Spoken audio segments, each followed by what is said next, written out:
khilafah kita yang terakhir, khilafah ke apa? Turki Osmaniyah. Tahun berapa jatuh? 1924, 3 Mac 1924. Lepas tu naik tak? Lepas jatuh tu ada naik dinasti lain? Tak ada. Ada naik khilafah lain? Tak ada. Kita duk tunggu-tunggu. Bukan tunggu, mengharapkan sistem khilafah yang terakhir. Macam kita sebut depan saat ni, bukan sikap kita, bukan kita kata apa, peranan kita ni menunggu. Kita kena buat kerja. Kita kena buat kerja. Sekurang-kurangnya tapak dalam dasar kita buat dah untuk naik tu. Sejarah ni saya rajin cerita banyak dah. Gaji kelih dak cerita 3 Abdul. 3 Abdul gaji kelih dak? 3 Abdul ni memang nak cerita pasal kejatuhan Turki Osmaniyah dah lah. Jangan tengok cerita tu nak ambil jenaka dia saja. Jangan kita tengok cerita nak ambil lawak saja. Sebenarnya garapan Allahyarham Tan Sri P. Ramlee tu dia buat filem tu untuk ambil iktibar. Kalau kita tengok gaya pakaian pun kita tahu dah tu zaman mana. Pakai tarbus, baju kuk, necktie, zaman mana? Memang zaman Turki Osmaniyah. Baik tuan-tuan,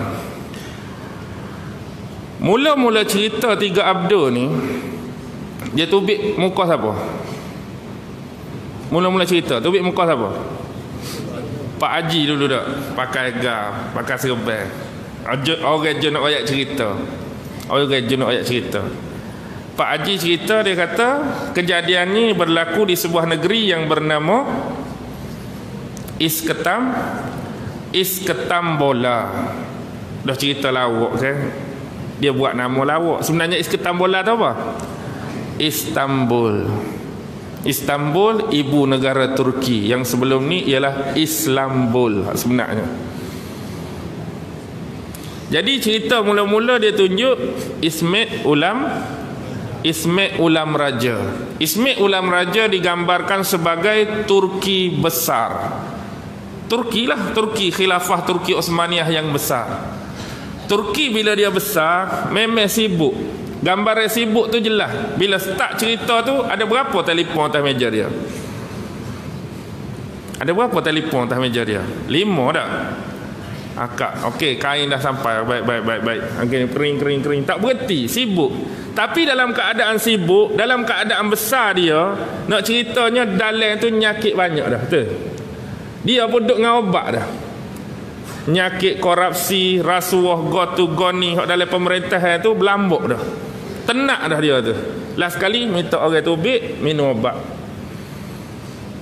Lepas tu duduk tak lama, rekah cerita mati. Matinya Ismet Ulam Raja tanda jatuhnya sistem khilafah Osmaniyah.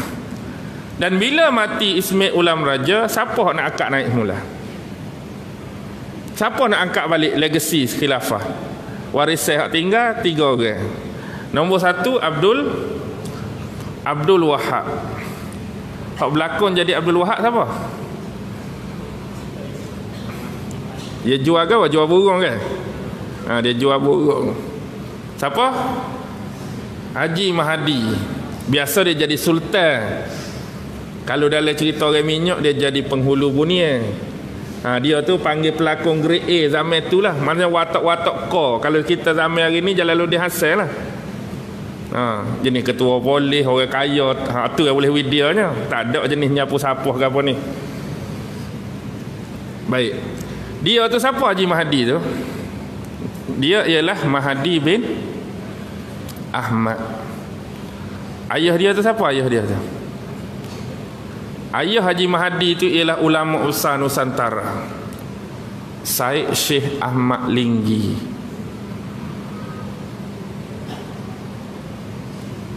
Syed Syekh Ahmad Linggi itu ayah dia lah.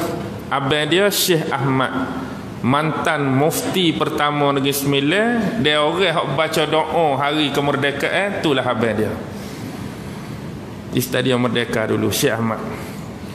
Dia ditugaskan oleh bapak dia Syekh Said Linggi untuk gimana? Syekh Sa'id Linggi untuk berdakwah kepada golongan artis dan pelakon.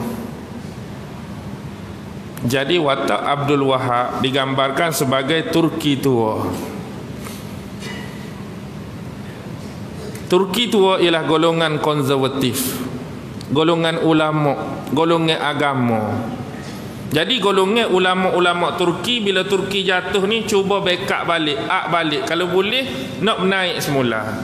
Tapi satu je kelemahan, agama hebat, agama kuat, tapi pengurusan pentadbiran manajemen fail. Tak boleh pergi juga. Ada agama saja, pengurusan tak reti, pentadbiran tak reti, manajemen tak reti, pengurusan tak reti, out. Tak boleh akak. Anak yang kedua Abdul Wahib, lakonnya S Kadar Risman. Kenapa masak tak bubuh? Sambal belacan ke apa? Isu pancung memancung tu kan. Hak ni golongan muda. Golongan muda ni ialah golongan yang sudah terpengaruh dengan acuan pendidikan barat. Manajemen hebat, pengurusan hebat. Tapi agama tak kuat mana. Knock up, tak boleh pergi juga. Seolah-olah dia gambar dah. Apa dia? Diktator lawan ke apa? Demokrasi terpimpin. Dua-dua ikut. Diktator pun tak boleh nak naik, demokrasi terpimpin pun tak boleh nak akak. Sepatutnya dia tak boleh berasing, dia kena takut dua ni. Hak agama pun ulama pegang, hak ni pengurusan pegang, takut biar jadi comel. Integrasi tu tak ada. Masing-masing nak bawa, ada kelebihan ada kelemahan. Hak ni pun nak bawa, ada lebih dan lemah. Bila tak takut sekali dia jadi tak kuat. Tak kuat, marilah cara diktator tak jadi, marilah demokrasi terpimpin, dia tak jadi. Lepas tu berasa bisa. Waktu nak pergi mina dia kata gapo? Lepas kita nikah, kita buat balik bini kita. Kalau dia marah, kalau kita marah pun dia tak tahu. Berasa bisa deh. Lepas tu kena tipu demo. Bila kena tipu, harta dijual keseluruhannya. Sebab gapo? Silap tanda tangan.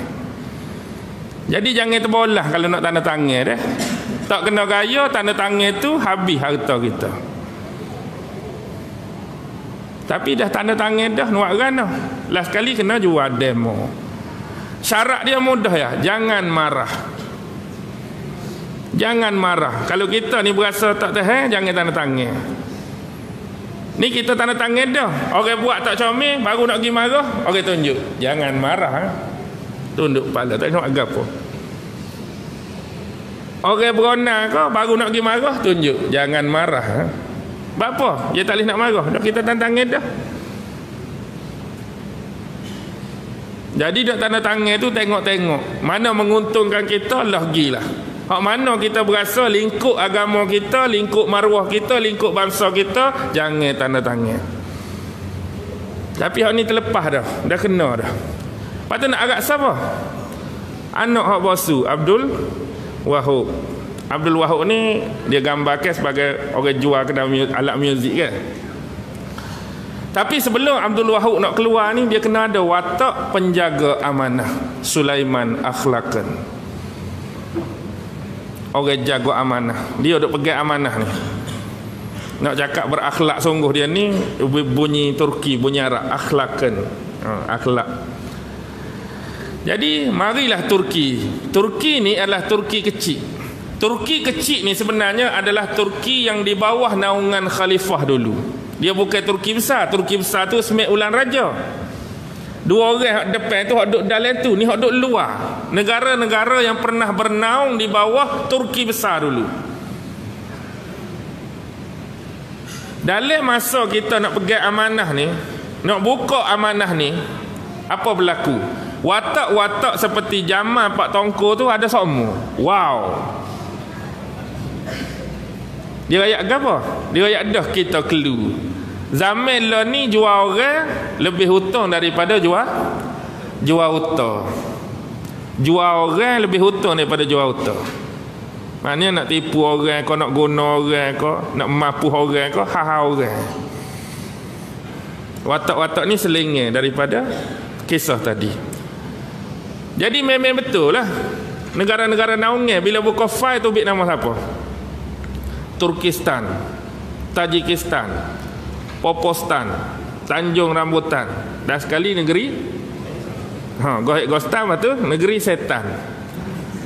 Semua tu hak negara bawah naungnya. Kita mungkin Tanjung Rambutan lah, kerajaan Aceh ke Johor ke Sumatera ke dulu. Jadi hak ni lah harapan Turki besar. Negara-negara naungnya diharapkan satu masa di akhir zaman negara ni lah angkat balik. Sebab kota Konstantinopel akan dibuka buat kali kedua, ingat. Pertama zaman Sultan Muhammad Al-Fatih. Di akhir zaman kota Konstantinopel akan dibuka buat kali kedua. Jadi harapan duduk di sini. Bila duduk sini perjanjian kena fair. Dulu kalau kita marah kita kena. Dia marah, kalau ayah anda marah tak ada apa-apalah. Kali ni biar kita buat ayah anda pun marah kena juga. Cara dia kalau mu marah mu kena, kalau aku marah aku kena. Bila sama gitu badi beringat lah.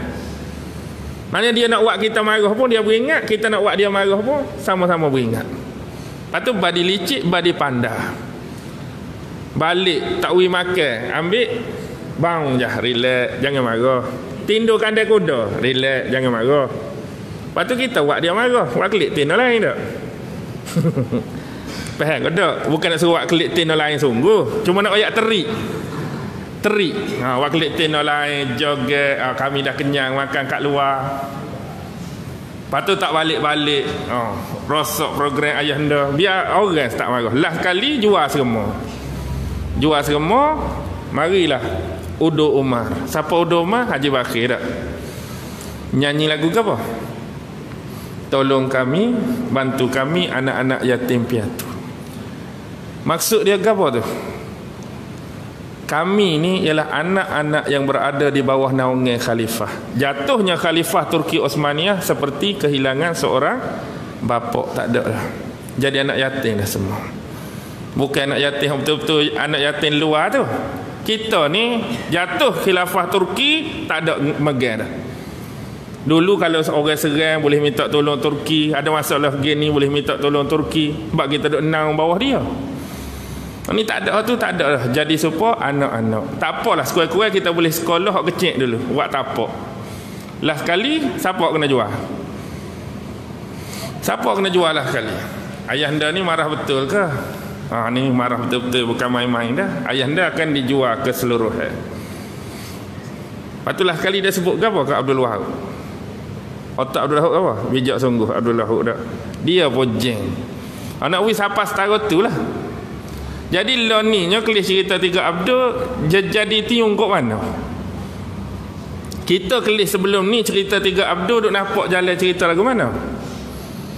Berebut harta. Adik-beradik balah. Tak. Jangan tertipu dengan kita kata dunia, jangan salah tanda tangan. Jadi itulah garapan sebenar Piramli nak bawa. Dia nak cerita apa? Nak cerita tentang kejatuhan Turki Osmaniyah, suruh kita ni sama-sama berhati-hati. Sebenarnya filem Piramli ni dia panggil filem vision masa depan. Semua cerita dia tu dia duduk depan.